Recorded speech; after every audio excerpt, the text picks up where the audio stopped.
All right, everyone, you're welcome back again to my YouTube channel. In case you are a returning subscriber, thank you very much, and I appreciate your support. Your comments, your like has been a kind of encouragement to me. Thank you so much.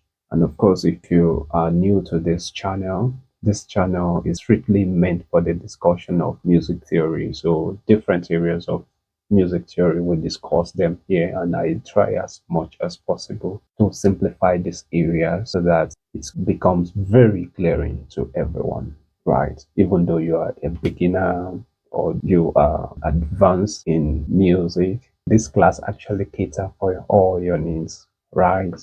If you're new here, click the subscribe button, subscribe to this channel, like my videos, and of course, drop a comment. If you have a question from any area of music you want us to treat, you can just drop them in the comment section and I'll pick it up from there, right?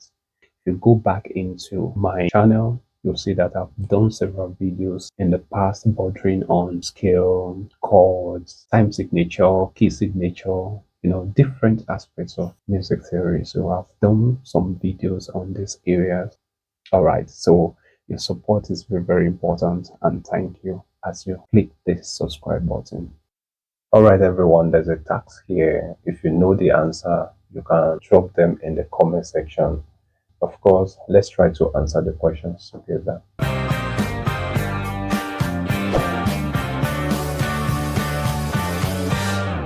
All right, the first one says, identify the root and the type of inversion in the following chords. Remember, regardless of how a chord has been impacted, the root still remains where the root is. And of course, you have to look at the notes that make up the chord in the first place for you to be sure if it's a simple chord or an extended chord. The very first one says D. By now, we know that small letter D means D minor scale, right? So I'm saying the chord 1, which is a minor chord as well. Remember, 4/3 is the second inversion of a 7th chord. So invariably, this is the second inversion of chord 1 on D minor scale. Now the question is, where is the root? Okay, since we're on the scale of D minor, so it invariably means that D is the root, right? So quickly, let's go to the second one. It says E major, that is chord 1/7. So it means this chord is in its root position, right? So it means E is the root. So quickly, let's go to the next one. The scale of B flat and chord 4 on B flat major. Okay, this is a 6/3 chord, so it means it's a simple chord, right? So just ignore the fact that it has 4 notes, right? But when you look at it, you see that G has been doubled. In other words, the third has been doubled. So 6/3 is a first inversion chord, right?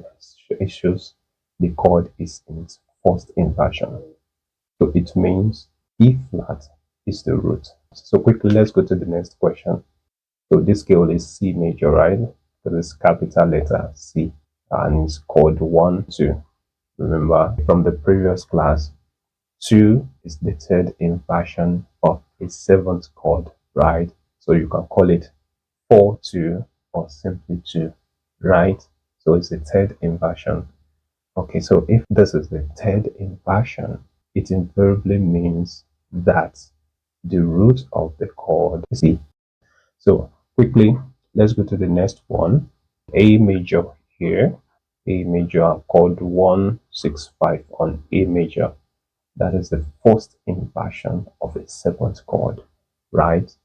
So ordinarily, the chord will be A, C sharp, E, and G sharp, right? But it has been inverted so that we have C sharp, E, G sharp, and A. All right, so A is still the root. Now let's go to the next one quickly. So it says chord 4 on D major scale, right? And we're dealing with a 7th chord here, and it's in the first inversion because 6/5 is the first inversion, right? Ordinarily, chord 4 on D major will be G, B, D, and F sharp. But we're having the fourth inversion. So it means this G is the root, right?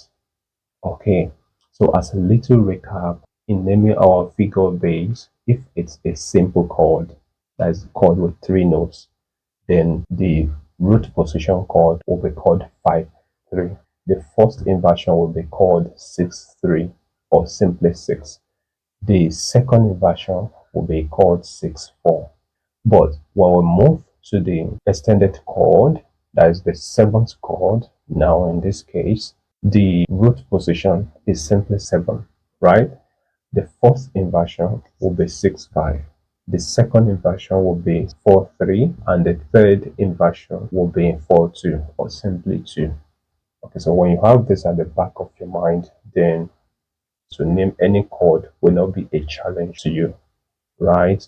And if you are a music theorist or if you are a student of music analysis, these are the basic tools that you need in analyzing any piece of music, especially music that has to do with chords.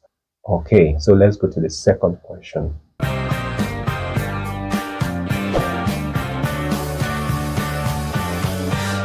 Now, the second question says, invert the following chords as specified. Here we are to answer this question on bass staff, right? Okay, so always take note of that. So the first one has been done already. The chord 1-7 of G major is this, and the third inversion will look like this. So it has been done already. So let's go to this. In this case, we have chord 5-7 on F major. So like C, E, G, and B flat. Okay, so we are to make the first inversion.